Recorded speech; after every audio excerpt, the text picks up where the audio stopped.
আসসালামু আলাইকুম ফ্রেন্ড। তো বলো, সবাই কেমন আছো? আশা করি সবাই ভালো আছো। আজ একটু সকাল সকাল গিয়েছিলাম দমদম এয়ারপোর্ট আমার কাকাকে রাখতে। হ্যালো। তো সেখানে গিয়ে অনেকক্ষণ বাড়ি থেকে বার হয়েছি প্রায় 3টের দিকে, ওখানে পৌঁছেছি 10টায়। ওখানে এখানে অনেকক্ষণ ঘোরাঘুরি করে খাওয়া দাওয়া করে একটু ভিডিও করলাম।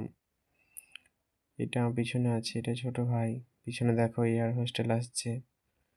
আর আমার কাকা বসে আছে পিছনে, যে সাদা গেঞ্জি পরে আছে ওই কাকাটা আমার চলে যাবে দুবাই। তো ওই কাকাটাকে রাখতে এসেছিলাম, আমার ছোট আব্বু। তো দেখতে পারছো, একটু ভিডিও করে। তো গাইস, আমি ওখান থেকে চলে আসলাম একটু এখানে এখানে আয়নার সামনে একটু ভিডিওটা করছিলাম, ফটো তোলা পোজ দিচ্ছিলাম। তো সবাই ভালো থেকো, আবার দেখা হচ্ছে নেক্সট ভিডিওতে। আসসালামু আলাইকুম, tata, bye bye all friends.